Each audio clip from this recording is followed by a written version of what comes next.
ശ്രീ സായി സമർത്ഥ സച്ചരിതം. ഞാൻ ശ്രീ ഗണേശനെ വന്ദിക്കുന്നു. ഞാൻ ശ്രീ സരസ്വതിയെ വന്ദിക്കുന്നു. ഞാൻ ശ്രീ സദ്ഗുരുവിനെ വന്ദിക്കുന്നു. ഗുരു ബ്രഹ്മാവാകുന്നു, ഗുരു വിഷ്ണുവാകുന്നു, ഗുരു മഹേശ്വരനാകുന്നു, ഗുരു പരബ്രഹ്മ സ്വരൂപമാണ്. അത്തരത്തിലുള്ള ആ ശ്രീ സദ്ഗുരുവിന് പ്രണാമം. ബ്രഹ്മാനന്ദ സ്വരൂപമായ സദ്ഗുരുവിനെ ഞാൻ വന്ദിക്കുന്നു. പരമാനന്ദദായകൻ, പരബ്രഹ്മൻ, ശുദ്ധജ്ഞാനത്തിൻ്റെ പ്രതിരൂപം, ദ്വന്ദ്ഭാവങ്ങൾക്കതീതൻ, ആകാശം പോലെ സർവ്വവ്യാപി, അതങ്ങ് തന്നെയാണ് തുടങ്ങിയ ശാസ്ത്രവചനങ്ങൾ പരോക്ഷമായി സൂചിപ്പിക്കുന്നത് അദ്ദേഹത്തെയാണ്. അദ്ദേഹത്തിന് സമന്മാരില്ല. ശാശ്വതൻ, പരിശുദ്ധൻ, അചഞ്ചലൻ, സകല ചിന്താവൃത്തികൾക്കും സാക്ഷി, എല്ലാ രൂപാന്തരങ്ങൾക്കും ഗുണങ്ങൾക്കും അതീതനായി വർത്തിക്കുന്നു. മുഖവുര. ശ്രീ സായിനാഥ് മഹാരാജ് ഏകദേശം 50 വർഷങ്ങൾക്ക് മുമ്പ് ആദ്യമായി ഷിർദിയിലെത്തി. ഈ ഷിർദി ഗ്രാമം അഹമ്മദ് നഗറിലെ കോപ്പർഗാവൺ താലൂക്കിലാണ്. അദ്ദേഹത്തിൻ്റെ മാതാപിതാക്കൾ ആരാണെന്നോ അദ്ദേഹത്തിൻ്റെ യഥാർത്ഥ സ്ഥലം ഏതാണെന്നോ ആധികാരികമായുള്ള വിവരമൊന്നും ലഭിച്ചിട്ടില്ല. പക്ഷേ മഹാരാജിന് മുഗൾ പ്രദേശവുമായി ഗണനീയമായ ബന്ധമുണ്ടെന്ന് പ്രകടമാണ്.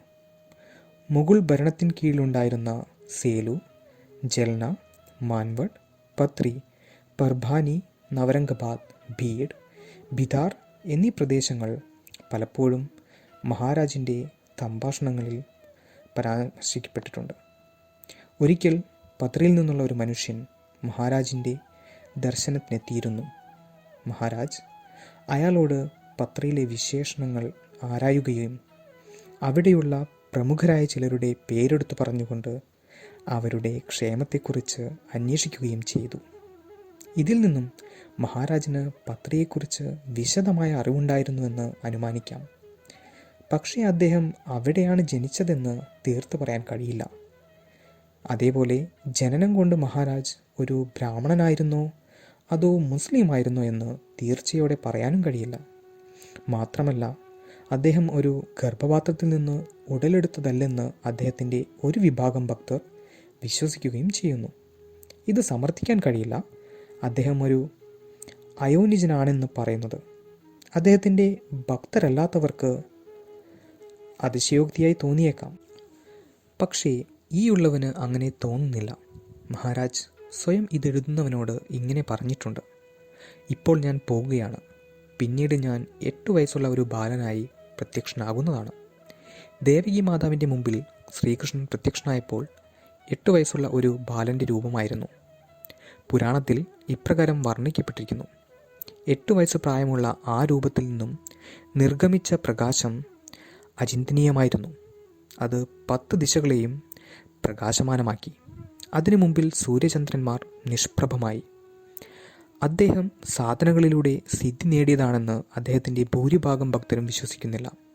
പക്ഷെ തീർച്ചയായും അദ്ദേഹം ഒരു അവതാരമായിരുന്നു. മഹാരാജിൻ്റെ ലീലകളും അവിശ്വസനീയമായ ശക്തികളും കണ്ട് അദ്ദേഹത്തെ ശ്രീകൃഷ്ണൻ്റെ അവതാരമായാണ് കരുതുന്നത്. മഹാരാജ് സ്വയം ഇത്തരത്തിലുള്ള ഏതെങ്കിലും ശക്തികളുണ്ടെന്ന് പറഞ്ഞിരുന്നില്ല.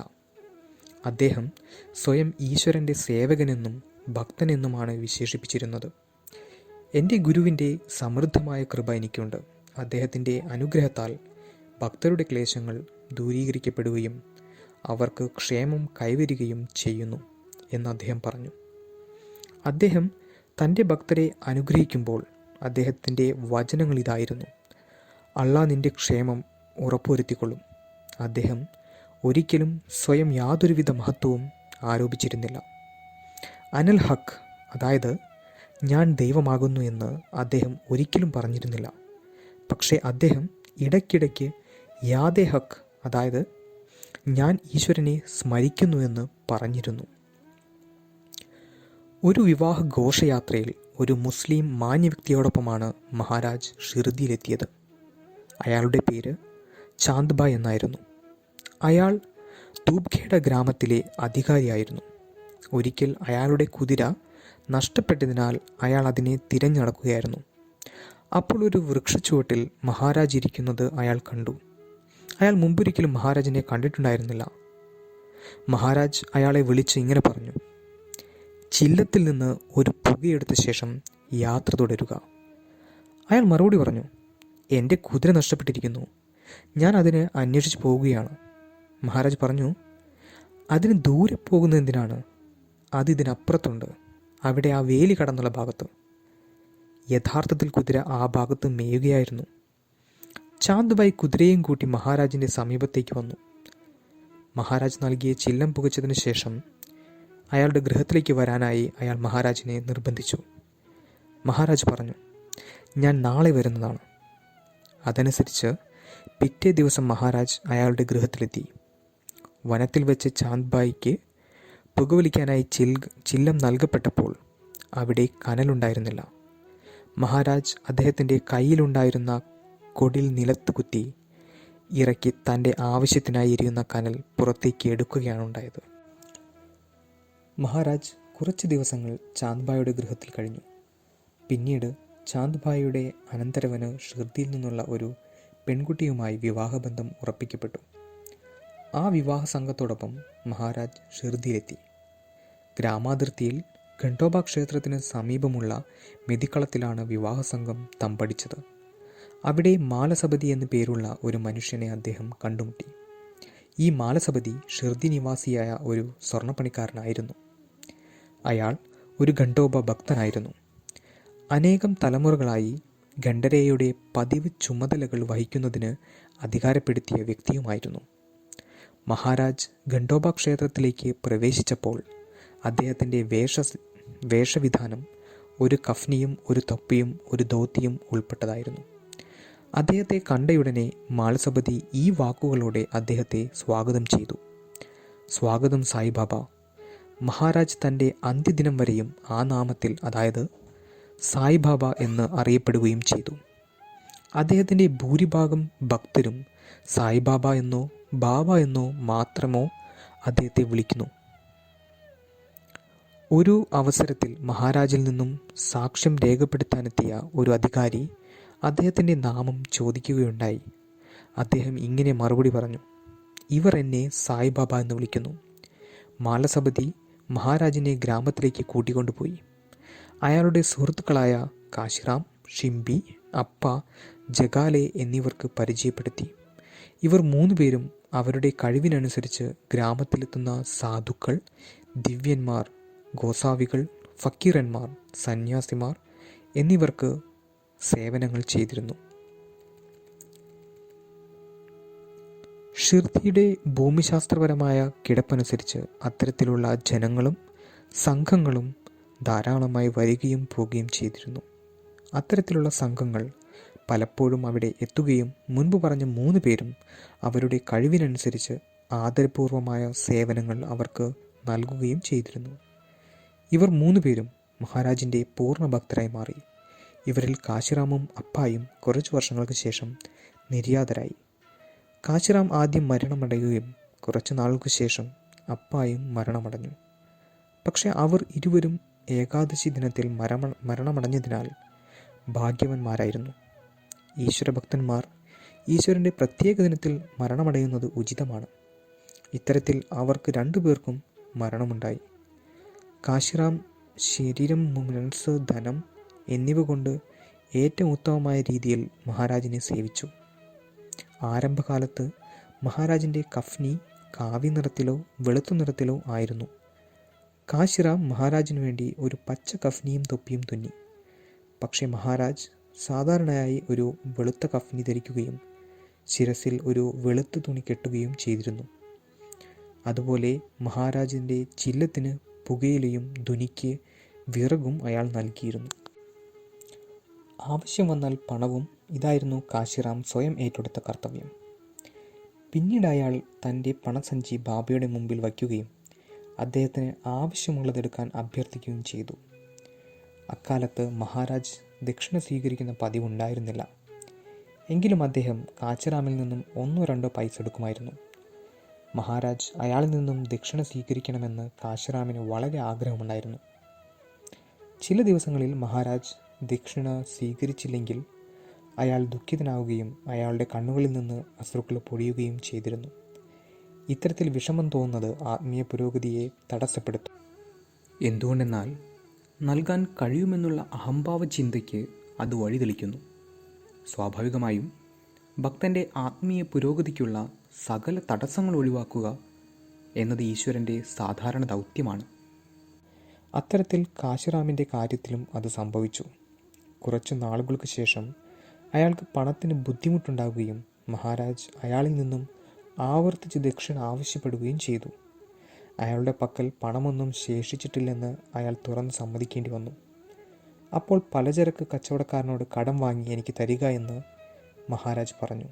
അതനുസരിച്ച് കുറച്ചു നാളുകൾ പലചരക്ക് കച്ചവടക്കാരനോട് ചോദിക്കുന്നതും വാങ്ങിക്കൊണ്ടുവരുന്നതും തുടർന്നു പോന്നു. പിന്നീട് കച്ചവടക്കാരനും നൽകാൻ വിസമ്മതിച്ചു. ഈ ലീല കാശിറാമിൻ്റെ അഹങ്കാരം മാറ്റാനുള്ളത് മാത്രമായിരുന്നു. നൽകാനുള്ള ശേഷി തനിക്ക് ഇല്ല എന്ന് അയാൾ തിരിച്ചറിഞ്ഞു. ഈ തിരിച്ചറിവ് അയാളിലുണ്ടായ ഉടനെ അയാളുടെ സാമ്പത്തിക ശേഷി മെച്ചപ്പെടുകയും മുമ്പത്തെ പോലെ അയാളുടെ ജീവിതം സുഖകരമാവുകയും ചെയ്തു. മഹാരാജ് എല്ലായ്പ്പോഴും അയാളിൽ നിന്നും ദക്ഷിണ സ്വീകരിക്കണമെന്ന ഉത്കടമായ ആഗ്രഹവും അയാൾക്ക് ഇല്ലാതെയായി. കാശിറാം ഒരു തുണിക്കച്ചവടക്കാരനായിരുന്നു. അയാൾ വിവിധ ഗ്രാമങ്ങളിലേക്ക് സഞ്ചരിക്കുകയും ചന്ത ദിനങ്ങളിൽ അവിടെ വ്യാപാരശാല തുറക്കുകയും ചെയ്തിരുന്നു. ഒരിക്കൽ ചന്തദിനം കഴിഞ്ഞ് നൗറയിൽ നിന്നും മടങ്ങിവരവേ ബിൽജാതിക്കാരായ ചില തസ്കരന്മാരെ വഴിയിൽ കണ്ടു. കാശിറാം കുതിരപ്പുറത്ത് സഞ്ചരിക്കുകയായിരുന്നു. അവർ അയാളെ തടഞ്ഞില്ല. പക്ഷേ അയാളുടെ ഒപ്പം സഞ്ചരിച്ചിരുന്ന ചരക്ക് വണ്ടികളെ തടഞ്ഞു നിർത്തി. പിന്നീട് കാശിറാമിനെ ശ്രദ്ധയിൽപ്പെട്ടപ്പോൾ അവർ അയാളുടെ പുറകെ പാഞ്ഞു. അവർ കാശിറാമിനെ കൊള്ളയടിക്കാൻ തയ്യാറായി. യഥാർത്ഥത്തിൽ അയാളുടെ ചില വസ്തുക്കൾ കവരുകയും ചെയ്തു. കാശിറാം ഒട്ടും പ്രതിഷേധം കാണിച്ചില്ല. പക്ഷേ അവർ അയാളുടെ കൈവശമുണ്ടായിരുന്ന ചെറിയ പൊതിയിൽ കൈവച്ചു. അതിനുള്ളിൽ വിലപിടിപ്പുള്ള എന്തോ ഉണ്ടെന്ന് തസ്കരന്മാർ വിശ്വസിച്ചു. യഥാർത്ഥത്തിൽ അതിനുള്ളിൽ പഞ്ചസാര മാത്രമാണ് ഉണ്ടായിരുന്നത്. ജാനകിദാസ് എന്നു പേരായ ഒരു സത്പുരുഷൻ കാശിറാമിനോട് പതിവായി ഉറുമ്പുകൾക്ക് പഞ്ചസാര നൽകണമെന്ന് ഉപദേശിച്ചിരുന്നു. അതിനാൽ എന്തു സംഭവിച്ചാലും അത് നഷ്ടപ്പെടുത്താൻ ഇടയാക്കില്ലെന്ന് അയാൾ തീരുമാനിച്ചിരുന്നു. അപ്പോൾ കള്ളന്മാരിൽ ഒരാളിൻ്റെ വാൾ സമീപത്ത് കിടക്കുന്നതായി കാശിറാം കണ്ടു. അയാൾ അതെടുത്ത് 2 കള്ളന്മാരെ വധിച്ചു. മൂന്നാമതൊരു കള്ളൻ അയാളുടെ പുറകുവശത്തു കൂടി എത്തി ഒരു കോടാലി കൊണ്ട് അയാളുടെ തലയ്ക്കടിച്ചു. അതിനാൽ കാശിറാം ബോധം നശിച്ച് ഒരു ശവം പോലെ നിലത്ത് വീണു. ശേഷിച്ച കള്ളന്മാർ അയാൾ മരിച്ചു എന്ന് വിശ്വസിച്ചുകൊണ്ട് അയാൾ അവിടെ ഉപേക്ഷിച്ച് കടന്നു കളഞ്ഞു. വാസ്തവത്തിൽ അയാൾ മരിച്ചിരുന്നില്ല. കുറച്ചു സമയത്തിനു ശേഷം അയാൾക്ക് ബോധം തെളിയുകയും ഏതാനും നാളുകൾക്ക് ശേഷം സുഖം പ്രാപിക്കുകയും ചെയ്തു. അയാൾക്ക് മഹാരാജിൽ തികഞ്ഞ വിശ്വാസമുണ്ടായിരുന്നതിനാൽ ആശുപത്രിയിൽ പ്രവേശിപ്പിക്കുന്നതിന് വിസമ്മതിക്കുകയും എന്നെ ഷിർദിയിലേക്ക് മാത്രം കൊണ്ടുപോവുക എന്ന് ആത്മാർത്ഥമായി അഭ്യർത്ഥിക്കുകയും ചെയ്തു. അതനുസരിച്ച് അയാളെ അവിടെ എത്തിക്കുകയും മഹാരാജിൻ്റെ നിർദ്ദേശപ്രകാരം മാധവ് റാവു അയാൾക്ക് ഔഷധങ്ങൾ നൽകുകയും ചെയ്തു. സത്യത്തിൽ മഹാരാജിൻ്റെ അനുഗ്രഹത്താൽ കാശിറാമിൻ്റെ ആരോഗ്യം മെച്ചപ്പെടുകയും അയാൾ ആരോഗ്യവാനാവുകയും ചെയ്തു. കാശിറാമിൻ്റെ ധീരകൃത്യത്തെ മാനിച്ചുകൊണ്ട് ബോംബെ സർക്കാർ അയാൾക്ക് ഒരു വാൾ സമ്മാനിച്ചു. കാശിറാം തസ്കരന്മാരോട് മല്ലിടുമ്പോൾ ഇവിടെ ഷിർദിയിൽ മഹാരാജ് ബഹളം വയ്ക്കുകയായിരുന്നു. തുടർച്ചയായി ശകാരവാക്കുകളും അലർച്ചകളും എന്നിങ്ങനെ വിക്ഷോഭം തുടങ്ങി. അദ്ദേഹത്തിൻ്റെ ഏതോ ഒരു ഭക്തന് എന്തോ കൊടിയ ആപത്ത് പിണഞ്ഞിട്ടുണ്ടെന്നും ഈ ബഹളമൊക്കെ ആ ഭക്തനെ രക്ഷിക്കാൻ വേണ്ടി മാത്രമാണെന്നും അദ്ദേഹത്തിൻ്റെ ചുറ്റുമുണ്ടായിരുന്ന ഭക്തർക്ക് പെട്ടെന്ന് തന്നെ മനസ്സിലാക്കാൻ കഴിഞ്ഞു. ഇത് സത്യമാണെന്ന് തെളിയുകയും ചെയ്തു. കള്ളന്മാർ ആയുധധാരികളും എണ്ണത്തിൽ കൂടുതലുമായിരുന്നു. അവരുടെ മർദ്ദനങ്ങളിൽ നിന്നും കാശിറാം ജീവനോടെ രക്ഷപ്പെട്ടുവെന്ന് ആർക്കും വിശ്വസിക്കാൻ കഴിയുമായിരുന്നില്ല. പക്ഷെ ഒരു രക്ഷകനുള്ളപ്പോൾ ആർക്കാണ് ദ്രോഹിക്കാൻ കഴിയുക? അതെന്തുമാകട്ടെ, ഈ സംഭവത്തിന് ശേഷം കാശിറാം അനേകം വർഷങ്ങൾ ജീവിക്കുകയും ശകവർഷം 1830 ചൈത്രശുദ്ധ 11-ാം തീയതി ഏകാദശി ദിനത്തിൽ മൃതിയടയുകയും ചെയ്തു. മുമ്പ് പരാമർശിക്കപ്പെട്ട 3 പേരിൽ മാലസപതി ദീർഘകാലം ജീവിച്ചിരിക്കുകയും ഭാദ്രപാദ ശകവർഷം 1844 മരണമടയുകയും ചെയ്തു. മഹാരാജിനും അയാൾക്കും തമ്മിൽ വളരെ അടുത്ത ബന്ധമാണ് ഉണ്ടായിരുന്നത്. മഹാരാജ് മസ്ജിദിൽ ഇരിക്കുകയും ഒന്നിടവിട്ടുള്ള ദിനങ്ങളിൽ മസ്ജിദിലും ചാവടിയിലുമായി ഉറങ്ങുകയും ചെയ്തിരുന്നു. മഹാരാജ് മസ്ജിദിൽ ഉറങ്ങുമ്പോൾ ആ രാത്രികളിൽ മാലസപതി വെളുക്കുന്നതുവരെയും മഹാരാജിൻ്റെ സമീപത്ത് ഇരിക്കുകയും അവർ ഇരുവരും സ്നേഹപൂർവ്വം പരസ്പരം സംസാരിക്കുകയും ചെയ്തിരുന്നു. തൻ്റെ മരണം വരെയും രാത്രി മുഴുവൻ മസ്ജിദിൽ ഉണർന്നിരിക്കുന്ന പതിവ് മാലസപതി തുടർന്നു പോന്നു. വളരെ സ്വാധീന ശക്തിയുണ്ടായിട്ടും തീർത്തും നിഷ്കാമിയായിരുന്നതിനാൽ മഹാരാജിൻ്റെ ഭക്തർക്ക് അയാളിൽ നിന്നും നല്ല ഉപദേശവും ആനന്ദവും ലഭിച്ചിരുന്നു. ചുരുക്കത്തിൽ മഹാരാജിൻ്റെ മരണശേഷം അയാൾ ഭക്തർക്ക് ആശ്വാസത്തിൻ്റെ സവിധമായിരുന്നു. മഹാരാജ് ഇവിടെ എത്തിയ നാൾ മുതൽ അയാൾ മസ്ജിദിൽ വസിച്ചിരുന്നു. മസ്ജിദ് വളരെ ജീർണിച്ചതായിരുന്നു. പകൽ സമയത്ത് മഹാരാജ് അവിടെയും ഇവിടെയും അലഞ്ഞു നടക്കുമെങ്കിലും രാത്രിയിൽ അദ്ദേഹം മസ്ജിദിൽ താമസിച്ചിരുന്നു. ആരെങ്കിലും അദ്ദേഹത്തിന് ആഹാരം നൽകിയാൽ അദ്ദേഹം സ്വീകരിച്ചിരുന്നു. അദ്ദേഹം രോഗികൾക്ക് ഔഷധങ്ങളോ നിർദ്ദേശങ്ങളോ നൽകിയിരുന്നു. ഇതിനുവേണ്ടി അദ്ദേഹം ഒരിക്കലും ധനം സ്വീകരിച്ചിരുന്നില്ല. കൂടാതെ രോഗികളായവരെ ശുശ്രൂഷിക്കാൻ ആരുമില്ലെങ്കിൽ അദ്ദേഹം സ്വയം അവരെ ശുശ്രൂഷിച്ചിരുന്നു. ഇത്തരത്തിൽ മഹാരാജിൽ നിന്നും ഔഷധങ്ങളോ അദ്ദേഹത്തിൻ്റെ പരിചരണമോ സ്വീകരിച്ച അനേകം പേർ ഇപ്പോഴും ജീവിച്ചിരിപ്പുണ്ട്. പിന്നീട് മഹാരാജ് ഔഷധങ്ങൾ നൽകുന്നത് നിർത്തലാക്കുകയും ഉദി അഥവാ ദിവ്യവിഭൂതി മാത്രം നൽകുകയും ചെയ്തു. ജനങ്ങൾക്ക് അതിലൂടെ രോഗശമനം ഉണ്ടാകുകയും ചെയ്തു. മുമ്പ് ഞാൻ രോഗികൾക്ക് ഔഷധങ്ങൾ നൽകിയിരുന്നു. ഒരിക്കൽ മഹാരാജ് ഇപ്രകാരം ഈ എഴുത്തുകാരനോട് പറയുകയുണ്ടായി. അദ്ദേഹം പറഞ്ഞു, കാക്ക, മുമ്പ് ഞാൻ ജനങ്ങൾക്ക് ഔഷധങ്ങൾ നൽകുമായിരുന്നു.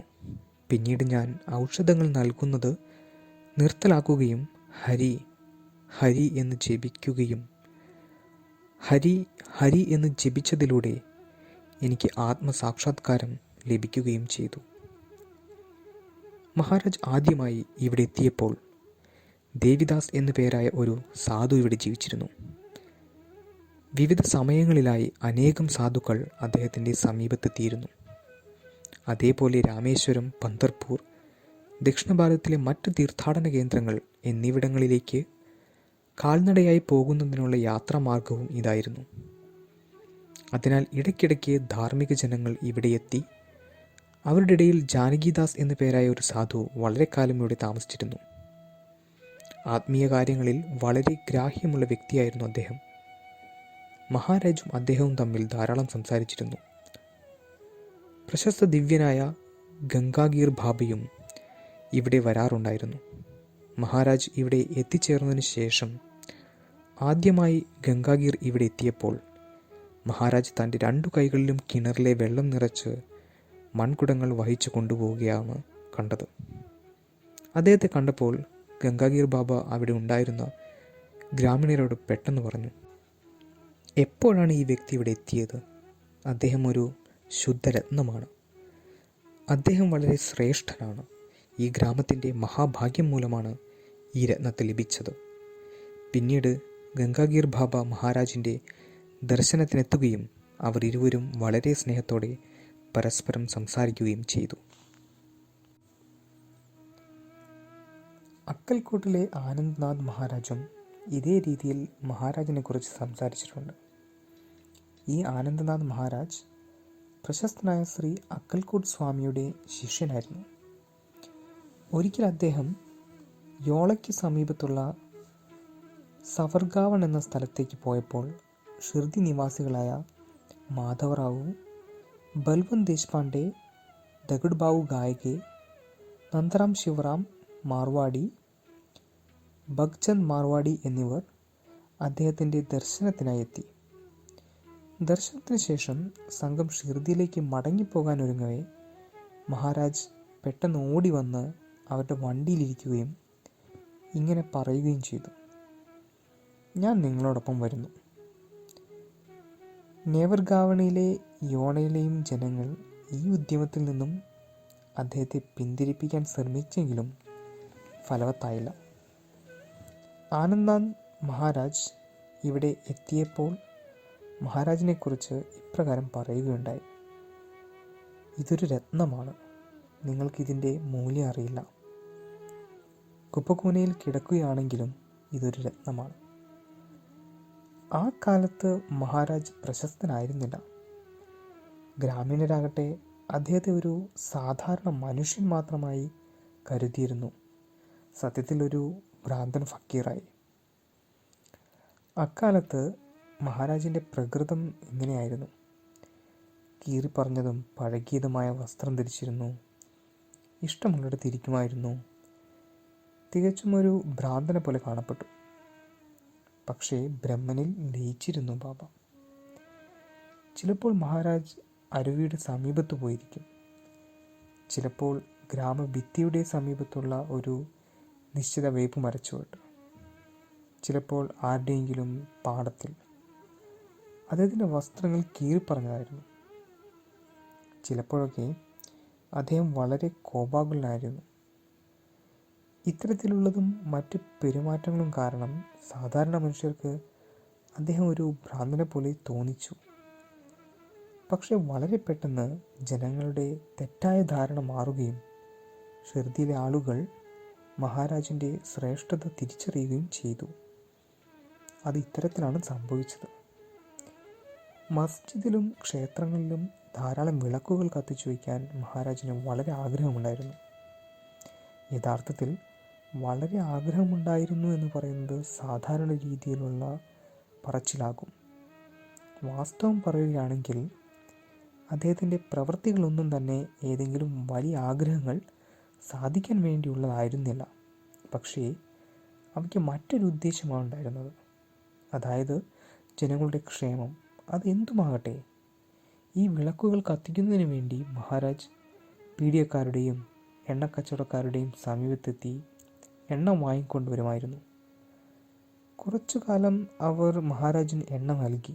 പക്ഷേ എത്ര കാലത്തേക്ക് ഈ പ്രായോഗിക ബുദ്ധിക്കാർ എണ്ണ നൽകും? ഒരു ദിവസം അവർ അദ്ദേഹത്തോട് എണ്ണ ഇല്ലെന്ന് പറഞ്ഞു. അതുമൂലം മഹാരാജിൻ്റെ ദിനചര്യക്ക് എന്തെങ്കിലും മാറ്റം ഉണ്ടാകുമോ? മഹാരാജ് മൺവിളക്കുകളിൽ എണ്ണയ്ക്ക് പകരം വെള്ളമൊഴിച്ചു. പതിവ് പോലെ തിരികളിട്ടു. തീപ്പെട്ടി ഉരച്ച് അവ കത്തിച്ചു. ഇത്തരത്തിൽ മഹാരാജ് പ്രശ്നം പരിഹരിച്ചപ്പോൾ അദ്ദേഹത്തിൻ്റെ ഭ്രാന്തിനെപ്പറ്റി ജനങ്ങൾക്ക് വ്യക്തമായി മനസ്സിലായി. പക്ഷേ തീപ്പെട്ടി ഉരച്ചപ്പോൾ വിളക്കുകൾ കത്തുകയും രാത്രി മുഴുവൻ അവ കെടാതെ കത്തി നിൽക്കുകയും ചെയ്തപ്പോൾ ജനങ്ങൾ ആശ്ചര്യപ്പെട്ടു. അവർ മഹാരാജൻ്റെ സമീപത്തെത്തുകയും പരിഹസിക്കുന്ന തരത്തിൽ അദ്ദേഹത്തോട് പെരുമാറിയതിന് ക്ഷമ ചോദിക്കുകയും ചെയ്തു. പലരും പലതരത്തിൽ ചെറിയ തോതിലൊക്കെ മഹാരാജിനെ ശല്യപ്പെടുത്തിയിരുന്നു. അവരും ഭയപ്പെട്ടു. പക്ഷേ മഹാരാജ് ദയാപരനായിരുന്നു. അദ്ദേഹത്തെ ദ്രോഹിക്കുന്നവർക്കും തനിക്ക് അവർ കാരണമുണ്ടായ മുറിവ് മറന്നുകൊണ്ട് ഉപകാരം നൽകുക എന്നതായിരുന്നു അദ്ദേഹത്തിൻ്റെ രീതി. അതിനാൽ വാസ്തവത്തിൽ ആർക്കും തന്നെ ഭയപ്പെടാനുള്ള ഒരു കാരണവും ഉണ്ടായിരുന്നില്ല. മഹാരാജ് എല്ലാ മനുഷ്യരെയും സ്നേഹിച്ചിരുന്നു. അതിനാൽ അവരെ സ്വന്തം മക്കളെപ്പോലെ കരുതി അദ്ദേഹം പരിപാലിച്ചു. ഗ്രാമത്തിൽ എന്തെങ്കിലും അപകടമുണ്ടാകാൻ സാധ്യതയുണ്ടെങ്കിൽ മഹാരാജ് അവരോട് അതിനെക്കുറിച്ച് ഉപദേശങ്ങൾ നൽകുകയും അദ്ദേഹം പറയുന്നത് പോലെ പ്രവർത്തിക്കുന്നവർ ഭയമില്ലാതെ കഴിയുകയും ചെയ്തു. ഗ്രാമം മുഴുവൻ അദ്ദേഹത്തെ സ്നേഹിച്ചിരുന്നെങ്കിലും വളരെ കുറച്ച് ആൾക്കാർക്ക് മാത്രമേ അദ്ദേഹത്തോട് അടുപ്പം പുലർത്താൻ കഴിഞ്ഞിരുന്നുള്ളൂ. മഹാരാജ് വളരെ കണിശക്കാരനായിരുന്നതിനാൽ ആരും തന്നെ അദ്ദേഹത്തോട് അനാവശ്യമായി ഇടപഴകാൻ ധൈര്യപ്പെട്ടിരുന്നില്ല. അതിനാൽ ജനങ്ങൾ മസ്ജിദിൽ കൂടെ കൂടെ പോകുമായിരുന്നില്ല. ആ സമയത്ത് ദേശ്പാണ്ഡെ കുടുംബത്തിലെ മാധവറാവു ബൽവന്ത് മസ്ജിദിൽ എത്താൻ തുടങ്ങി. മസ്ജിദിൻ്റെ പറമ്പിന് സമീപം ഒരു ചെറിയ വീടുണ്ടായിരുന്നു. അതൊരു മറാത്തി വിദ്യാശാലയായി ഉപയോഗിക്കപ്പെട്ടിരുന്നു. മാധവറാവു ഈ വിദ്യാലയത്തിലെ അധ്യാപകനായിരുന്നു. അയാൾ വിദ്യാലയത്തിൽ നിന്നും മസ്ജിദിലെത്തുക പതിവായി. അവിടെ എത്തുമ്പോൾ അയാൾ ചില്ലം നിറയ്ക്കുകയും സ്വയം പുകവലിക്കുകയും മഹാരാജനും അത് നൽകുകയും ചെയ്തിരുന്നു. എന്തായാലും മാധവറാവു മഹാരാജുമായി അടുപ്പത്തിലാകുകയും അയാൾ മഹാരാജിൽ ആകർഷണനാകുകയും ചെയ്തു. കുറച്ച് വർഷങ്ങൾക്ക് ശേഷം മാധവറാവു തൻ്റെ ജോലി ഉപേക്ഷിച്ചു.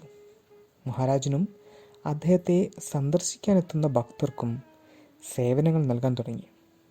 ഈ സേവനത്തിന് അയാൾ പ്രതിഫലമൊന്നും ചോദിച്ചിരുന്നില്ല. ഇപ്പോഴും മഹാരാജിൻ്റെ ഭക്തരുമായി അയാൾക്ക് അടുത്ത ബന്ധമുണ്ട്. അനേകം ഭക്തർക്ക് അയാളിൽ നിന്നും വളരെ സഹായങ്ങൾ ലഭിച്ചു. കൂടാതെ അനേകം പേർ അയാളുടെ നിർദ്ദേശങ്ങളില്ലാതെ ഒന്നും പ്രവർത്തിച്ചിരുന്നില്ല. പൊതുവെ മഹാരാജ് ഷിർദി വിട്ട് മറ്റെങ്ങും പോകുമായിരുന്നില്ല. ചിലപ്പോൾ തൻ്റെ ഭക്തനായ ബാബാ സാഹേബ് ഡെങ്ക്ലെയെ കാണാൻ വേണ്ടി അദ്ദേഹം നിഗമാവണിലേക്ക് പോകുമായിരുന്നു. ചിലപ്പോഴൊക്കെ റഹഡയിലേക്കും. അവിടെ ചന്ദ്രഭാൻ സേത് മാർവാടി ഉണ്ടായിരുന്നു. ചന്ദ്രഭാൻ സേതിൻ്റെ മരണശേഷം കുശൽ ചന്ദ് പലചരക്ക് വ്യാപാരം നോക്കി നടത്തി. ഈ കുശൽ ചന്ദ്ജിയെ കാണുന്നതിനു വേണ്ടി മഹാരാജ് പലപ്പോഴും അവിടെ പോവുകയും റഹഡയിൽ നിന്നുള്ള ആരെങ്കിലും എത്തുകയാണെങ്കിൽ അദ്ദേഹം കുശൽ ചന്ദിൻ്റെ വിശേഷങ്ങൾ അന്വേഷിക്കുകയും ചെയ്തിരുന്നു. ബാബാ സാഹേബ് ഡെങ്ക്ലെയുടെ സഹോദരൻ നാനാ സാഹേബ് ഡെങ്ക്ലെ ജെല്ലി നിമിഗവാണിൽ വസിച്ചിരുന്നു. അയാൾക്ക് പുത്രന്മാരില്ലാത്തതിനാൽ അയാൾ വീണ്ടും വിവാഹം കഴിച്ചു. പക്ഷേ അതും വ്യർത്ഥമായി. അപ്പോൾ ബാബാ സാഹേബ് അയാളെ മഹാരാജിൻ്റെ ദർശനത്തിനായി അയച്ചു. നാനാ സാഹേബ് ഡെങ്ക്ലെ മഹാരാജിനെ ദർശിക്കാനായി എത്തിയപ്പോൾ അയാൾക്കൊരു മകൻ ജനിക്കുമെന്ന് മഹാരാജ് അനുഗ്രഹിക്കുകയും അതിൻ പ്രകാരം അയാൾക്കൊരു മകൻ ജനിക്കുകയും ചെയ്തു. അതിനാൽ നാനാ സാഹേബിന് മഹാരാജിൽ വിശ്വാസം ഉണ്ടാവുകയും അയാൾ ഇടയ്ക്കിടയ്ക്ക് മഹാരാജിനെ ദർശിക്കാനെത്തുകയും ചെയ്തു. അയാൾക്ക് സർക്കാർ ഉദ്യോഗസ്ഥന്മാർക്കിടയിൽ വളരെ സ്വാധീനമുണ്ടായിരുന്നതിനാൽ സ്വാഭാവികമായും അയാൾ മഹാരാജിൻ്റെ ശ്രേഷ്ഠതയെക്കുറിച്ച് അവരോട് വിവരിക്കുകയുണ്ടായി. തൽഫലമായി ജില്ലാധികാരിയുടെ ചിറ്റ്നിസ് ആയിരുന്ന ശ്രീ ചിദംബകേശവ് അഥവാ അന്നാ സാഹേബ് ഗാഡ്ഗിൽ അനേകം ആളുകളോടൊപ്പം മഹാരാജിൻ്റെ ദർശനത്തിനായെത്തി. ദിവസം കഴിയുന്തോറും അന്നാ സാഹേബ് ഗാഡ്ഗിലിന് മഹാരാജിലുള്ള വിശ്വാസം വർദ്ധിക്കുകയും അയാൾ തീർത്തും മഹാരാജിൻ്റെ ഭക്തനായി മാറുകയും ചെയ്തു. നാനാ സാഹേബ് ഡെങ്ക്ലെ മഹാരാജിന് ഉറങ്ങുന്നതിനായി കട്ടിയുള്ള ഒരു പലക കൊണ്ടുവന്നു. എന്തുകൊണ്ടെന്നാൽ മഹാരാജ് താമസിച്ചിരുന്ന മസ്ജിദ് വളരെ പഴകി ജീർണിച്ചതും നിലം പൊടി പിടിച്ച് മേൽക്കൂരയിൽ നിന്ന് പോലും അഴുക്ക് വീഴാൻ സാധ്യതയുള്ളതുമായിരുന്നു. മഹാരാജ് വെറും നിലത്ത് കിടക്കാതെ ആ പലക നിലത്ത് വെച്ച് അതിൽ കിടക്കണമെന്നായിരുന്നു അയാളുടെ ഉദ്ദേശ്യം. തീർച്ചയായും മഹാരാജ് ആ പലക ഉറങ്ങുന്നതിന് വേണ്ടി തന്നെ ഉപയോഗിച്ചു. പക്ഷേ വളരെ വ്യത്യസ്തമായ രീതിയിലാണെന്ന് മാത്രം. പലക നിലത്ത് വയ്ക്കുന്നതിന് പകരം അത് പഴകിയ തുണികൾ കൊണ്ട് മേൽക്കുരയിലെ കഴുക്കോലിൽ നിന്ന് കെട്ടിത്തൂക്കിയ ശേഷം അതിനു മുകളിലായി അദ്ദേഹം ഉറങ്ങിയിരുന്നത്. ആ പഴംതുണികൾ കണ്ടാൽ അതിന് ആ പലകയുടെ ഭാരം പോലും താങ്ങാൻ പറ്റുന്ന തരത്തിലല്ല എന്നത് ആർക്കും മനസ്സിലാക്കാൻ കഴിയും. പക്ഷേ മഹാരാജിൻ്റെ അമാനുഷിക ശക്തികൾ കാരണം പലകയുടെ മാത്രമല്ല മഹാരാജിൻ്റെ ശരീരത്തിൻ്റെ ഭാരവും വഹിക്കാൻ അവയ്ക്ക് കഴിഞ്ഞു. ഉറങ്ങുന്നതിന് മുമ്പ് അദ്ദേഹം അതിൻ്റെ 4 മൂലകളിലുമായി 4 മൺചിരാതുകൾ കത്തിച്ചു വയ്ക്കുമായിരുന്നു. മഹാരാജ് ആ പലകയിൽ കിടക്കുന്നത് ഏവരെയും ആശ്ചര്യപ്പെടുത്തുകയും അത് കാണുന്നതിന് വേണ്ടി അവർ ദൂരെ നിലയുറപ്പിക്കുകയും ചെയ്തിരുന്നു. പക്ഷേ മഹാരാജ് അതിൽ കയറുന്നതോ ഇറങ്ങുന്നതോ ആർക്കും കാണാൻ കഴിഞ്ഞിരുന്നില്ല. മഹാരാജ് കയറുന്നതും ഇറങ്ങുന്നതും കാണുന്നതിന് വേണ്ടി പലപ്പോഴും ജനങ്ങൾ ഊഴം വെച്ച് കാത്തിരുന്നെങ്കിലും ആർക്കും അത് കാണാൻ കഴിഞ്ഞില്ല. ഇത് കാണുന്നതിന് വേണ്ടി വലിയൊരു ജനക്കൂട്ടം തന്നെ ഉണ്ടാകുമായിരുന്നു. അതിനാൽ ഈ ശല്യം ഒഴിവാക്കുന്നതിന് വേണ്ടി ഒരു ദിവസം മഹാരാജ പലക ഒടിച്ചു കളഞ്ഞു. നാനാ സാഹേബ് ഡെങ്ക്ലെ വന്ന അതേ കാരണം കൊണ്ട് തന്നെ കോപ്പർഗാവിനിലെ നികുതി വകുപ്പിൽ പരിശോധനാ ഉദ്യോഗസ്ഥനായിരുന്ന ഗോപാൽ റാവു ഗുണ്ടുവും ദർശനത്തിനായെത്തി. അയാൾക്ക് 3 ഭാര്യമാരുണ്ടായിരുന്നു. പക്ഷേ പുത്രന്മാരുണ്ടായില്ല. മഹാരാജിൻ്റെ അനുഗ്രഹത്താൽ അയാൾക്കും ഒരു മകൻ ജനിച്ചു. അയാളും ഒരു ഉറച്ച ഭക്തനായി മാറി. മസ്ജിദ് ജീർണിച്ചതായതിനാൽ അത് നവീകരിക്കണമെന്ന് അയാൾക്ക് തോന്നി. അതിനുവേണ്ടി അയാൾ ധാരാളം കല്ലുകൾ ശേഖരിക്കുകയും ചെയ്തു. പക്ഷേ മസ്ജിദിനെ നവീകരിക്കാനുള്ള അനുമതി മഹാരാജിൽ നിന്നും അയാൾക്ക് ലഭിച്ചില്ല. ആ ജോലി മറ്റൊരു ഭക്തന് വിധിക്കപ്പെട്ടതായിരുന്നു. ആ വിവരണം പിന്നീട് നൽകുന്നതാണ്. ഗോപാൽ റാവു ശേഖരിച്ച കല്ലുകൾ കൊണ്ട് ശനിക്ഷേത്രവും ഗ്രാമത്തിലെ മറ്റു ക്ഷേത്രങ്ങളും നവീകരിക്കാൻ നിർദ്ദേശിക്കപ്പെട്ടു. എല്ലാ ക്ഷേത്രങ്ങളുടെയും അവസ്ഥ മഹാരാജ് ശ്രദ്ധിച്ചിരുന്നു. ഇവിടുത്തെ മാരുതി ക്ഷേത്രവും നവീകരിക്കപ്പെട്ടു. മാത്രമല്ല, അത് കൂടുതൽ വിസ്തൃതമാക്കപ്പെടുകയും ചെയ്തു. ഗ്രാമത്തിലെ ക്ഷേത്രങ്ങളുടെ കാര്യത്തിലെന്ന പോലെ സമാധികളുടെ കാര്യത്തിലും അദ്ദേഹം ശ്രദ്ധ ചെലുത്തിയിരുന്നു. ഗ്രാമാതിർത്തിയിലെ വേപ്പ് മരച്ചുവട്ടിൽ മഹാരാജ് ചിലപ്പോഴൊക്കെ ഇരിക്കാറുണ്ടായിരുന്നുവെന്നത് മുമ്പ് പരാമർശിക്കപ്പെട്ടിരുന്നു. അവിടെ ഒരു മുസ്ലിം സന്യാസിയുടെ കല്ലറയുണ്ട് എന്ന് മഹാരാജ് ഒരിക്കൽ പറഞ്ഞിരുന്നു. ആ സ്ഥലം കുഴിച്ചപ്പോൾ യഥാർത്ഥമായും ഒരു കല്ലറ കാണാൻ കഴിഞ്ഞു. അതേ ദിവസം തന്നെ ഭക്തന്മാരെല്ലാവരും ചേർന്ന് വാദ്യോപകരണങ്ങളുടെ അകമ്പടിയോടുകൂടി മഹാരാജിന് ഘോഷയാത്ര ഒരുക്കി സ്തുതിഗീതങ്ങൾ പാടി. ഈ കല്ലറയെപ്പറ്റി മഹാരാജ് ഇതെഴുതുന്നയാളിനോടും പരാമർശം നടത്തിയിട്ടുണ്ട്. മഹാരാജ് പറഞ്ഞു, ഇതെൻ്റെ പിതാവിൻ്റെ സ്ഥലമാണ്. വ്യാഴം വെള്ളി ദിവസങ്ങളിൽ ഇവിടെ ചന്ദനത്തിരി കത്തിക്കുന്നത് നിനക്ക് നന്മ വരുത്തും. ഒരിക്കൽ ഇവിടെ വാർഷികാഘോഷം അഥവാ ഉറൂസ് നടത്തണമെന്നത് ഗോപാൽ റാവു ചിന്തിച്ചു. താത്യ പാട്ടീൽ, ദാദാ കോത്യ പാട്ടീൽ, മാധവറാവു ദേശ്പാണ്ഡെ, ഗ്രാമത്തിലെ മറ്റു ഭക്തന്മാർ എന്നിവരോട് കൂടി ആലോചിച്ച ശേഷം അവരുടെ അനുമതിയോടെ അയാൾ അതിനുള്ള ഏർപ്പാടുകൾ ചെയ്തു. പക്ഷേ കുൽക്കർണി എതിർപ്പുയർത്തുകയും തൽഫലമായി ഉത്സവം നടത്താൻ പാടില്ല എന്ന് ജില്ലാധികാരി ഉത്തരവ് പുറപ്പെടുവിക്കുകയും ചെയ്തു. പക്ഷേ ഉത്സവം നടത്തണമെന്നുള്ള അപേക്ഷയ്ക്ക് മഹാരാജിൻ്റെ അനുഗ്രഹമുണ്ടായിരുന്നു. അതിനാൽ മേൽപ്പറഞ്ഞ ഭക്തർ വീണ്ടും ജില്ലാധികാരിയോട് അപേക്ഷിക്കുകയും ആദ്യത്തെ ഉത്തരവ് റദ്ദാക്കപ്പെടുകയും ഉത്സവം നടത്താനുള്ള അനുമതി നേടുകയും ചെയ്തു. മഹാരാജിൻ്റെ അനുമതിയോടെ രാമനവമി ദിനത്തിൽ ഉത്സവം നടത്താൻ നിശ്ചയിക്കപ്പെടുകയും അന്നു മുതൽ ഇന്നുവരെ എല്ലാ രാമനവമി ദിനത്തിലും അത് ആഘോഷിക്കപ്പെടുകയും ചെയ്യുന്നു. താത്യ ഗണപതി കോത്യപ്പാട്ടിൽ തുടക്കം മുതൽ തന്നെ ഈ ഉത്സവത്തിൻ്റെ സജ്ജീകരണങ്ങളും കാര്യക്രമങ്ങളും നോക്കി നടത്തിയിരുന്നു. മഹാരാജ് അവനെ വളരെയധികം സ്നേഹിച്ചിരുന്നു. അയാൾ മഹാരാജിനെ മാമൻ എന്നാണ് വിളിച്ചിരുന്നത്. അയാളുടെ മാതാവ് സൗഭാഗ്യവതി ബായിജാബായി മഹാരാജിനെ ഭക്തിയോടെ സേവിച്ചിരുന്നു. അതാകട്ടെ ഗ്രാമത്തിലെ മിക്ക ജനങ്ങളും മഹാരാജിനെ ഒരു ഭ്രാന്തൻ ഫക്കീറായി കരുതിയിരുന്ന കാലത്തായിരുന്നു. ആദ്യകാലങ്ങളിൽ മഹാരാജ് ഗ്രാമത്തിലെ 4-5 ഗൃഹത്തിൽ ഭിക്ഷയാചിരുന്നു. പക്ഷേ സൗഭാഗ്യവതി ബായിജാബായി ഒരിക്കലും അദ്ദേഹത്തെ തിരിച്ചയക്കുമായിരുന്നില്ല. സ്വാഭാവികമായും അവൾക്ക് തൻ്റെ ഭക്തിയുടെ ഫലം ലഭിച്ചു. മാത്രമല്ല, അവളുടെ മുഴുവൻ കുടുംബവും താത്യയും അതനുഭവിച്ചു. താത്യക്ക് ദിനവും പണം നൽകുന്നതിന് പുറമെ മഹാരാജ് അയാളെ എല്ലാ വിധത്തിലും സഹായിച്ചിരുന്നു. എല്ലാ ദിവസവും താത്യ മഹാരാജിൻ്റെ അടുത്തെത്തുമ്പോൾ വൈകുന്നേരം അമ്മാവൻ്റെയും മരുമകൻ്റെയും ഒത്തുചേരൽ കണ്ടു നിൽക്കുന്നതും അവരുടെ സ്നേഹപൂർണമായ സംഭാഷണം കേട്ടു നിൽക്കുന്നതും ആനന്ദപ്രദമായിരുന്നു. അതുപോലെ മസ്ജിദിലെയും ചാവടിയിലെയും സജ്ജീകരണങ്ങളും താത്യയുടെ കൈകളിലായിരുന്നു. താത്യ എത്തി മഹാരാജിനെ എഴുന്നേൽപ്പിക്കുന്നത് വരെ അദ്ദേഹം സ്വസ്ഥാനത്ത് നിന്ന് എഴുന്നേൽക്കില്ല.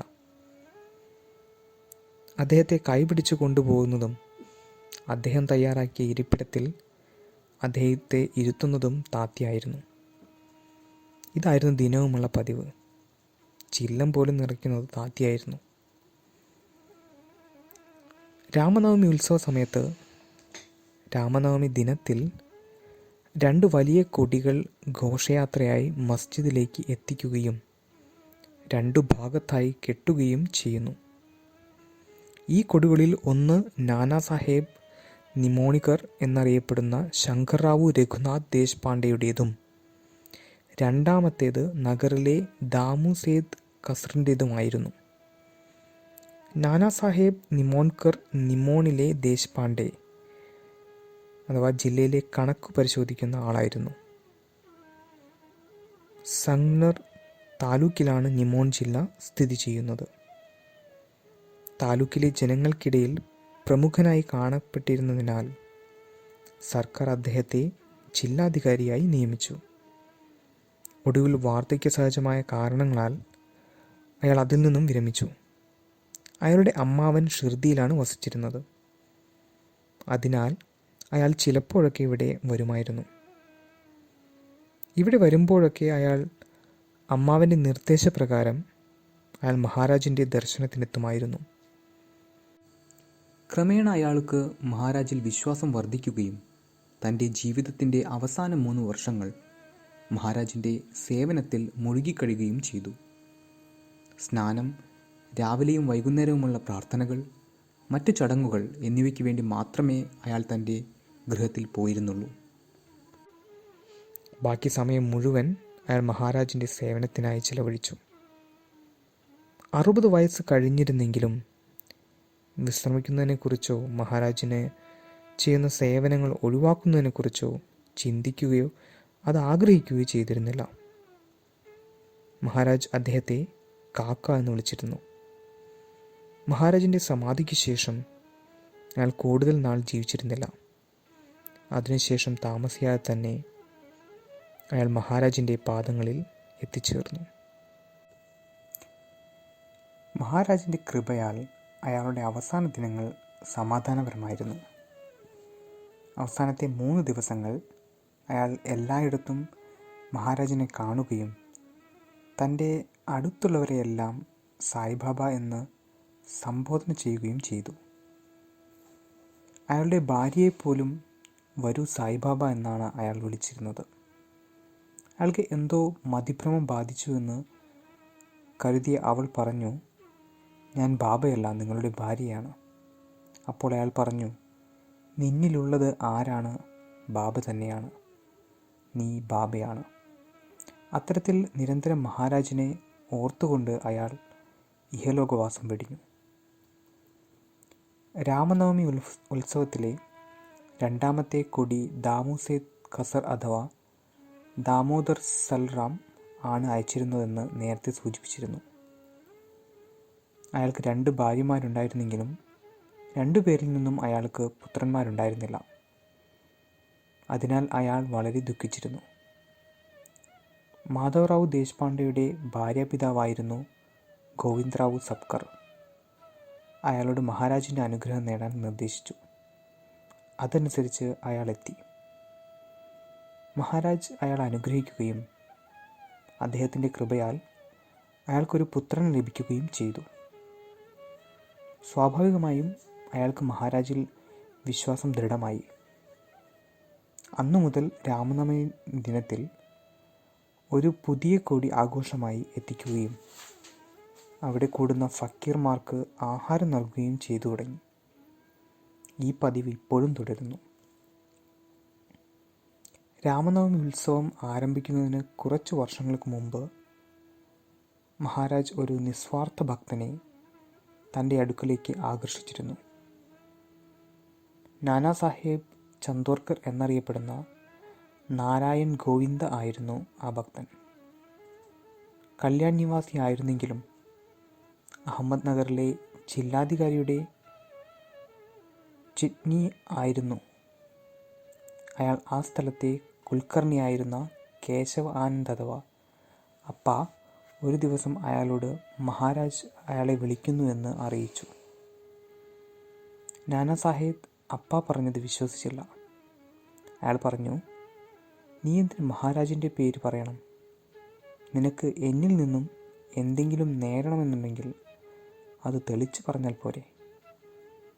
അപ്പോൾ അപ്പ പറഞ്ഞു, മഹാരാജ് യഥാർത്ഥമായും അയാളെ വിളിക്കുകയായിരുന്നു എന്ന്. അത്തരത്തിൽ അപ്പ ഉറപ്പിച്ചു പറഞ്ഞപ്പോൾ നാനാ മഹാരാജിൻ്റെ ദർശനത്തിനായി എത്തുകയും പെട്ടെന്ന് തന്നെ മഹാരാജിൽ വിശ്വാസമുണ്ടാവുകയും ചെയ്തു. പിന്നീട് അയാൾ പതിവായി എത്തുകയും മഹാരാജിൻ്റെ അറിവിൻ്റെ അമൃത് നുകരാനുള്ള അവസരം കിട്ടുകയും ചെയ്തു. മഹാരാജും അയാളും മണിക്കൂറുകളോളം ഒരുമിച്ച് കഴിഞ്ഞിരുന്നു. സത്സംഗം, നമസ്കാരം, ഗുരുവിനോട് അന്വേഷിക്കുന്നത്, അദ്ദേഹത്തെ സേവിക്കുന്നത് എന്നിവയാണ് ജ്ഞാനം എന്നറിയുക. അപ്പോൾ സദ്വസ്തുവിനെക്കുറിച്ച് യഥാർത്ഥ ജ്ഞാനം സിദ്ധിച്ച ആ ജ്ഞാനികൾ നിനക്ക് ജ്ഞാനോപദേശം നൽകും.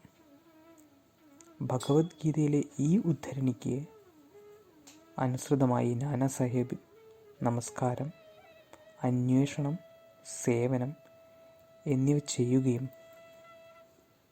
മഹാരാജ് അവന് ഉപദേശങ്ങൾ നൽകുകയും ചെയ്തു. ഒരു അവസരത്തിൽ ഈ ശ്ലോകത്തിൻ്റെ മുഴുവൻ അർത്ഥത്തെക്കുറിച്ചും 1 മണിക്കൂർ കൂടുതൽ നേരം മഹാരാജ് സംസാരിക്കുകയുണ്ടായി. ഈ പ്രഭാഷണത്തിൽ നിന്നും മഹാരാജിന് സംസ്കൃതത്തിൽ പരിപൂർണ ജ്ഞാനമുണ്ടെന്ന് നാനാ സാഹിബിന് മനസ്സിലായി. നാനാ സാഹിബ് തൻ്റെ കഴിവിനനുസരിച്ച് തീർത്തും മഹാരാജിനെ സേവിച്ചു. 2 പ്രത്യേക കാര്യങ്ങൾ മൂലം അയാളെ ഭക്തർ എന്നും ഓർമ്മിക്കും.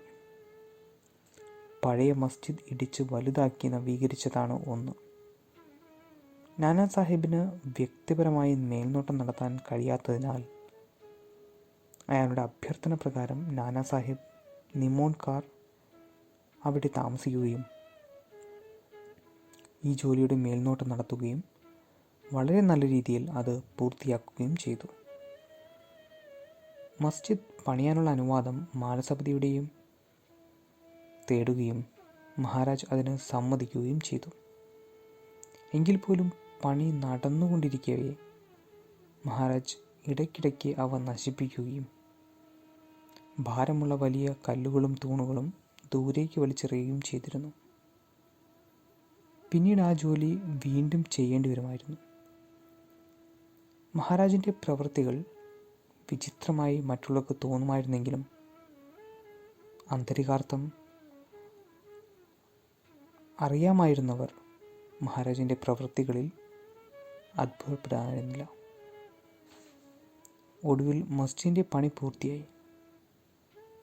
അന്നേ ദിവസം നിമഗാവണിലേക്ക് പോയിരുന്ന മഹാരാജിനെ ആഘോഷത്തോടെ ഘോഷയാത്രയായി പുതിയ മസ്ജിദിലേക്ക് എത്തിച്ചു.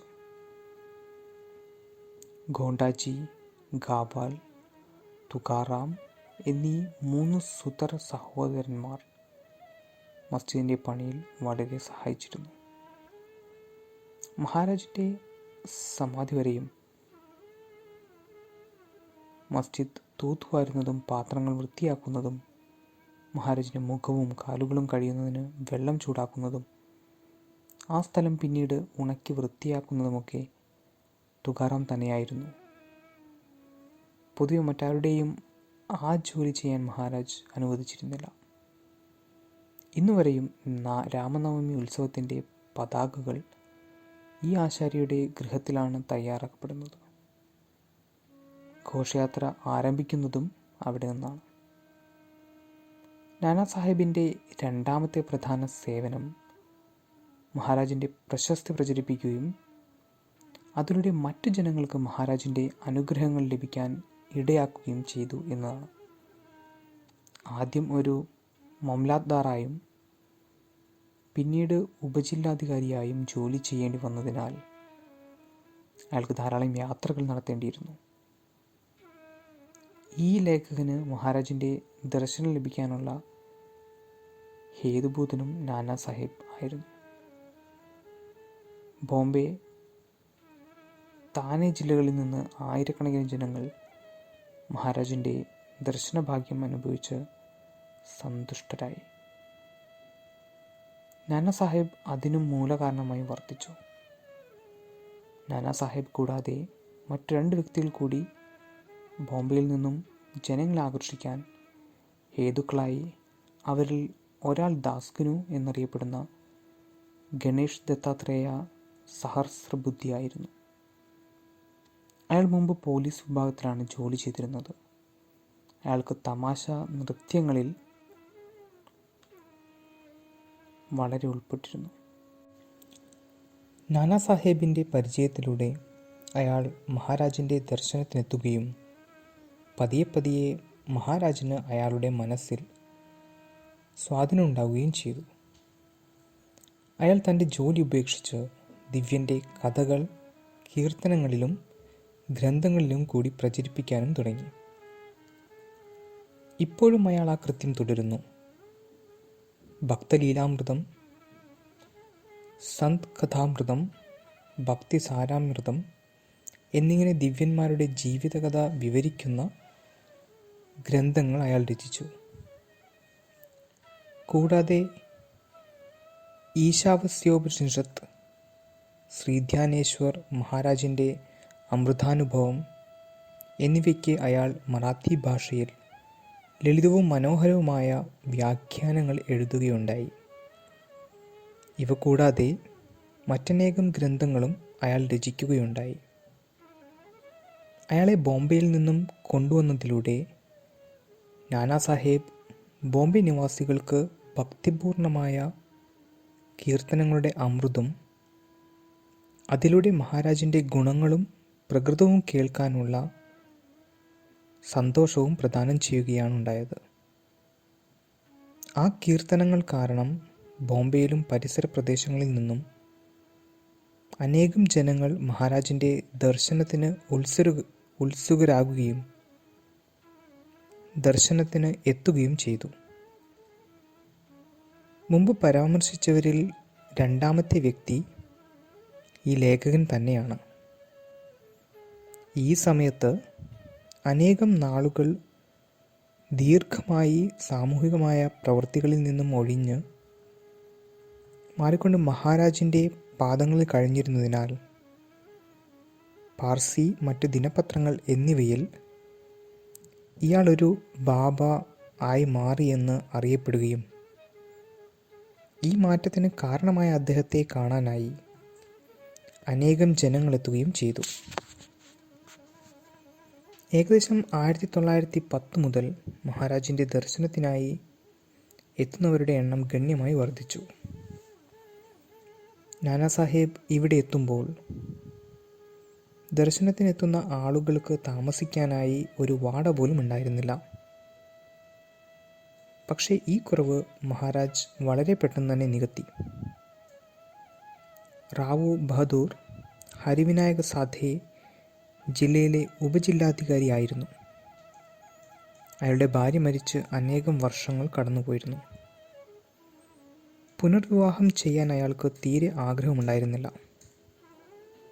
അയാൾക്ക് പുത്രന്മാരില്ലാത്തതിനാൽ പുനർവിവാഹം കഴിക്കാനായി അയാളുടെ സുഹൃത്തുക്കൾ അയാളെ നിർബന്ധിച്ചു. പിന്നീട് അയാൾ മഹാരാജിൻ്റെ ദർശനം നടത്തുമെന്നും അദ്ദേഹത്തിൻ്റെ ആഗ്രഹങ്ങൾക്കനുസരിച്ച് പെരുമാറുമെന്നും തീരുമാനിക്കപ്പെട്ടു. അതനുസരിച്ച് അയാൾ മഹാരാജിൻ്റെ ദർശനത്തിനെത്തി. മഹാരാജ് അയാളോട് വിവാഹം കഴിക്കാൻ പറയുകയും പുത്രഭാഗ്യം ലഭിക്കുമെന്ന് അനുഗ്രഹം നൽകുകയും ചെയ്തു. റാവു ബഹദൂർ ഒരു പെൺകുട്ടിയെ തിരഞ്ഞെടുക്കുകയും അവളുടെ പിതാവായ ഗണേഷ് ദാമോദർ കേൽക്കാറോട് അവളെ മഹാരാജിൻ്റെ മുമ്പിൽ എത്തിക്കാൻ പറയുകയും ചെയ്തു. അപ്രകാരം ആ പെൺകുട്ടി എത്തിയപ്പോൾ മഹാരാജ് അവളുടെ സാരിപ്പല്ലുവിൽ ഒരു തണ്ണിമത്തങ്ങ വയ്ക്കുകയും അവളുടെ നെറ്റിത്തടത്തിൽ കുങ്കുമം ചാർത്തുകയും ചെയ്തു. പിന്നീട് ഉചിതമായ സമയത്ത് വിവാഹം നടക്കുകയും അതിനുശേഷം താമസിയാതെ മഹാരാജ് നിർദ്ദേശിച്ച പ്രകാരം അയാൾ മാർഗോസ വൃക്ഷത്തിന് ചുറ്റുമുള്ള സ്ഥലം വാങ്ങുകയും അവിടെ ഒരു വാട പണി കഴിപ്പിക്കുകയും ചെയ്തു.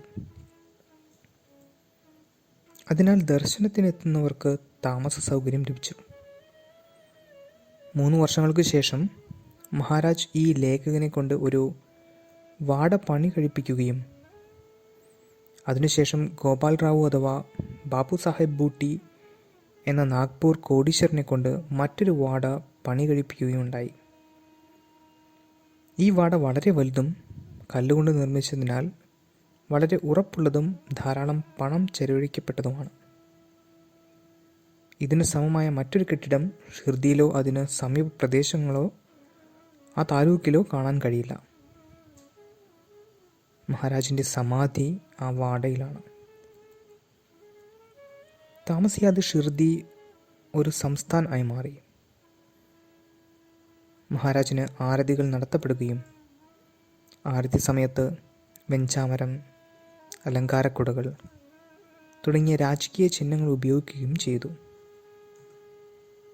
മഹാരാജ് ചാവടിയിലേക്ക് പോകുമ്പോൾ വാദ്യോപകരണങ്ങൾ, കുതിര, പാൽക്കി, ചോപ്ദാർ, ഭജനങ്ങൾ ആലപിക്കുന്നവർ, കൊടികൾ, ഉദ്ഘോഷണങ്ങൾ, എഴുതപ്പെട്ട തുണിക്കഷണങ്ങൾ എന്നിവയൊക്കെ ഉണ്ടായിരുന്നു. കണ്ണാടികൾ, ദീപങ്ങൾ, ശരാന്തലുകൾ, ഛായാചിത്രങ്ങൾ എന്നിവ കൊണ്ട് ചാവടി അലങ്കരിക്കപ്പെട്ടിരുന്നു. ചാവടിയുടെയും മസ്ജിദിൻ്റെയും നിലത്ത് ടൈലുകൾ പാകിയിരുന്നു. രാധാകൃഷ്ണ ആയി എന്നറിയപ്പെട്ടിരുന്ന സുന്ദരബായി ക്ഷീരസാഗർ എന്ന വനിതയായിരുന്നു ഇതൊക്കെ ചെയ്തിരുന്നത്. സ്നേഹഭക്തിയുടെ ഗുരുവായിരുന്നു അവൾ എന്ന് പറയുന്നത് അതിശയോക്തിയാകില്ല. അവൾ സമ്പന്നയായിരുന്നില്ല, പക്ഷേ തൻ്റെ ശരീരം, മനസ്സ് എന്നിവ മഹാരാജിന് സമർപ്പിച്ചുകൊണ്ട് ബാബയുടെ വിവിധ ഭക്തന്മാരിൽ നിന്നും വിവിധ വസ്തുക്കൾ അവൾ വാങ്ങുകയും ഷിർഡി സംസ്ഥാനം നല്ല രീതിയിൽ സ്ഥാപിക്കുകയും ചെയ്തു. ദൗർഭാഗ്യത്താൽ അവളുടെ ജീവിതം ചെറുപ്പത്തിലെ അവസാനിച്ചു. അവൾക്ക് 35 വയസ്സ് പ്രായമുള്ളപ്പോൾ അവളിവിടെ വെറും 8-9 വർഷങ്ങൾ മാത്രമേ താമസിച്ചിരുന്നുള്ളൂ. പക്ഷേ ചുരുങ്ങിയ സമയത്തിനുള്ളിൽ ഏകദേശം 25 വർഷങ്ങൾക്ക് ശേഷം കൈവരിക്കാൻ സാധ്യമായുള്ള നേട്ടങ്ങളാണ് അവൾ നേടിയത്. ഈ വനിത കാരണമാണ് ചാവടിയിൽ മഹാരാജിൻ്റെ രാത്രി ആരതിയും പ്രഭാത ആരതിയും ആരംഭിക്കപ്പെട്ടത്. മുൻകാലങ്ങളിൽ മഹാരാജ് തൻ്റെ പൂജകൾ അനുവദിച്ചിരുന്നില്ല. ആദ്യത്തെ പൂജ ചെയ്യാൻ അനുവദിച്ചത് മാലസപതിയായിരുന്നു. പിന്നീട് നിമഗാണിലെ സീതാറാം ഡെങ്ലെ പൂജ ചെയ്യാനെത്തി. പക്ഷേ മഹാരാജ് അയാളോട് കോപിക്കുകയും ഒടുവിൽ അയാളെ അതിന് അനുവദിക്കുകയും ചെയ്തു. കുറച്ചു നാളുകൾക്ക് ശേഷം നാനാ സാഹേബ് ചന്ദോർക്കറുടെ ഇളയ മകൻ മഹാദേവ് അഥവാ ബാപ്പുവിനെ പൂജ ചെയ്യാൻ സംതൃപ്തിയോടെ അനുവദിക്കുകയും അതിനുശേഷം എല്ലാവർക്കും പൊതുവായ പൂജകൾ ചെയ്യാൻ അനുവാദം ലഭിക്കുകയും ചെയ്തു. പക്ഷെ അക്കാലത്ത് ആരതികൾ ചെയ്യാൻ ബാബ അനുവദിച്ചിരുന്നില്ല. പിന്നീട് ആദ്യ ആരതി നടത്താനുള്ള അനുവാദം താത്യ സാഹേബ് നുൽക്കാർക്ക് ലഭിച്ചു. പന്തർപൂർ സിവിൽ കോടതിയിലെ ജഡ്ജിയായിരുന്നു അയാൾ. ശാരീരിക രോഗം കാരണം അവധിയെടുത്ത് ഇവിടെ എത്തി. തൻ്റെ ജോലി ഉപേക്ഷിച്ച് ശിഷ്ടകാലം മഹാരാജിൻ്റെ പാദങ്ങളിൽ കഴിയണമെന്നും അയാൾ ചിന്തിച്ചിരുന്നു. ഒടുവിൽ സംഭവിച്ചതും അതുതന്നെയായിരുന്നു. രാധാകൃഷ്ണ ആയി തനിക്ക് കഴിയുന്ന തരത്തിലൊക്കെ സേവനങ്ങൾ നൽകിയിരുന്നു. ദിനവും 2 നേരവും മഹാരാജ് നടന്നു പോകുന്ന വഴികൾ അവൾ വൃത്തിയാക്കുമായിരുന്നു. അവൾ സ്വയം അവിടെയുള്ള മാലിന്യങ്ങൾ നീക്കം ചെയ്തിരുന്നു. അവൾക്ക് മുമ്പ് ഈ ജോലി ആരംഭിച്ചത് ബാലാജി പട്ടേൽ നേവാസ്കർ ആയിരുന്നു. ഈ ഭക്തൻ സകല ലൗകിക മമതകളിൽ നിന്നും മുക്തനായി ലൗകിക ബന്ധങ്ങളെല്ലാം ഉപേക്ഷിച്ച് ഇവിടെ വന്ന് താമസിക്കുകയായിരുന്നു. അയാളെ നിരുത്സാഹപ്പെടുത്താനും തിരികെ കൊണ്ടുപോകാനുമായി പലരും എത്തിയെങ്കിലും അയാൾ തിരികെ പോയില്ല. അയാൾ വഴികൾ വൃത്തിയാക്കി, ചാണകം മെഴുകി, ദൂരെ നിന്നുകൊണ്ട് മഹാരാജിൻ്റെ ദർശനം നടത്തി. അയാൾ അദ്ദേഹത്തിൻ്റെ വളരെ അടുത്ത് പോകുമായിരുന്നില്ല. മഹാരാജിൻ്റെ പാദതീർത്ഥമോ അദ്ദേഹം കുളിക്കാനായി ഉപയോഗിച്ച വെള്ളമോ അദ്ദേഹം പകുതി കുടിച്ച വെള്ളമോ മാത്രമേ അയാൾ കുടിക്കാനായി ഉപയോഗിച്ചിരുന്നുള്ളൂ.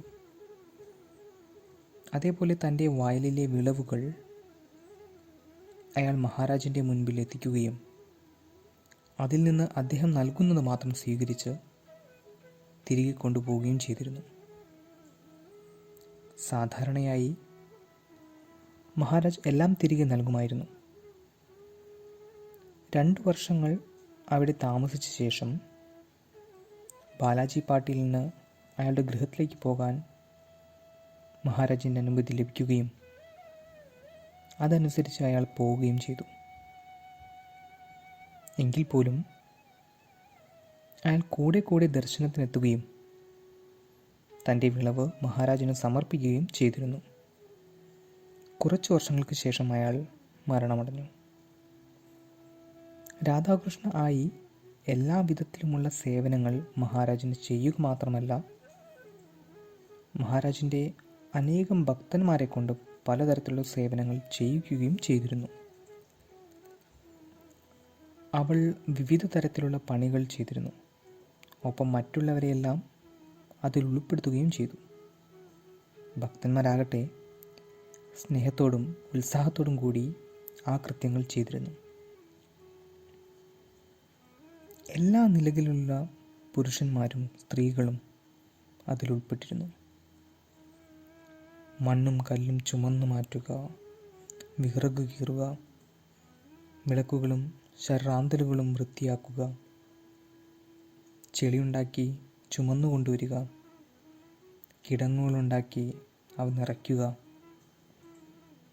മസ്ജിദ് കഴുകി ചായം പൂശുക, കടലാസ് ഉപയോഗിച്ച് പുഷ്പങ്ങളുണ്ടാക്കുക, വെഞ്ചാമരം, മയിൽപ്പീലി വിശറികൾ, അലങ്കാരക്കുടകൾ, കൊടികൾ എന്നിവ വഹിക്കുക, കൊടികൾ തുന്നുക എന്നിങ്ങനെയുള്ള ജോലികളൊക്കെ ഉയർന്ന നിലയിലുള്ള ആളുകളാണ് ചെയ്തിരുന്നത്.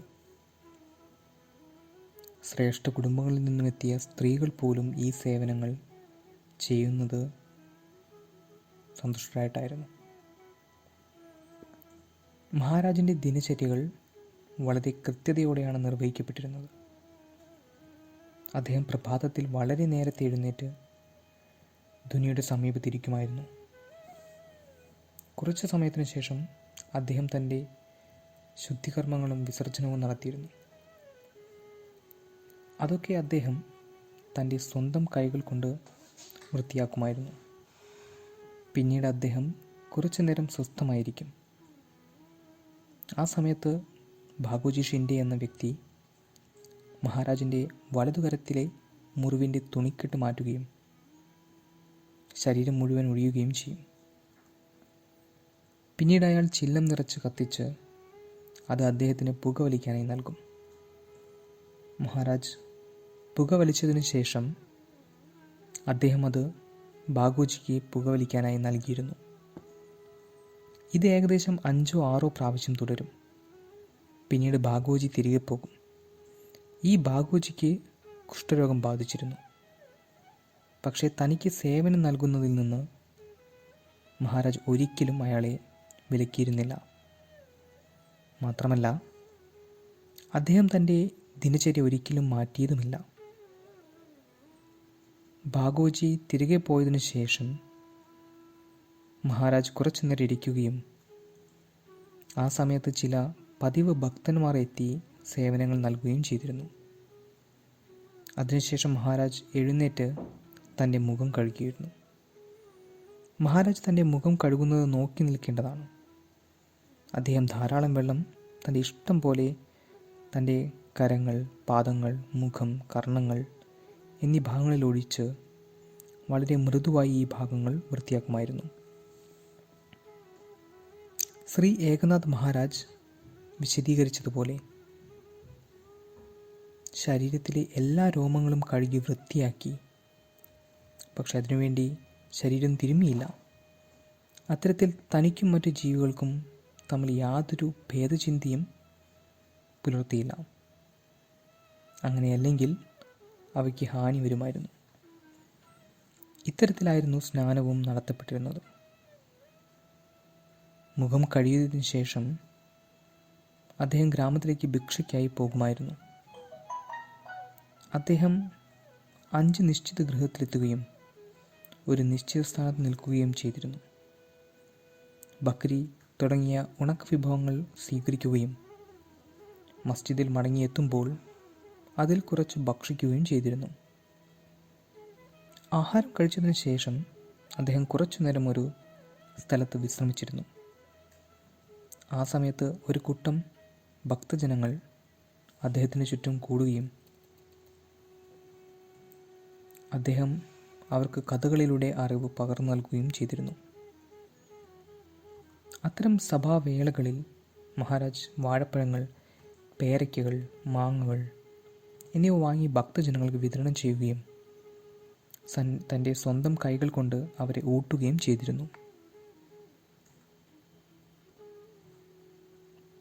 സ്വന്തം കൈകൾ കൊണ്ട് ഊട്ടുകയും ചെയ്തിരുന്നു എന്നതിലൂടെ ഞാൻ അർത്ഥമാക്കിയത് എന്തെന്നാൽ, മഹാരാജ് വാഴപ്പഴങ്ങൾ തൊലിയുരിച്ച് നൽകുകയും പേരയ്ക്കകൾ മുറിച്ച് കഷ്ണങ്ങളാക്കിയും മാങ്ങ നന്നായി തിരുമ്മി പദം വരുത്തി ഊറാനായി നൽകുകയും ചെയ്തിരുന്നു എന്നതാണ്. ഈ യോഗത്തിന് ശേഷം മഹാരാജ് ലൻഡിലേക്ക് പോവുകയും ഏകദേശം 1 മണിക്കൂർ അവിടെ ചിലവഴിക്കുകയും ചെയ്തിരുന്നു. ലൻഡിയിൽ നിന്ന് മടങ്ങി വന്ന ശേഷം ഉച്ചയ്ക്ക് 2 മണി വരെ അദ്ദേഹം മസ്ജിദിലിരിക്കും.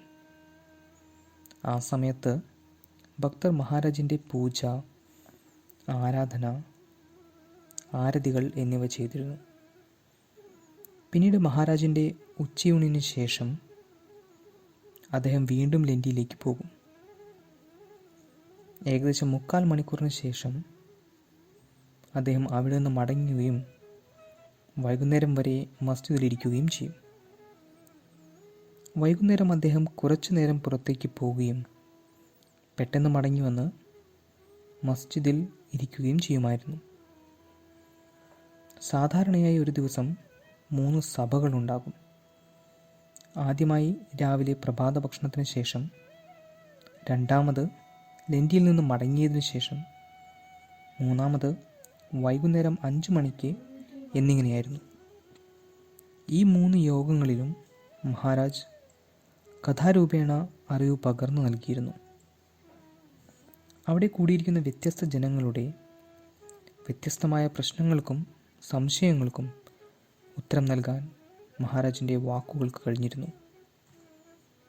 അത്തരത്തിൽ അവരെ സംബന്ധിക്കുന്ന വിവിധ പ്രശ്നങ്ങൾക്ക് പരിഹാരം നേടിയിരുന്നു.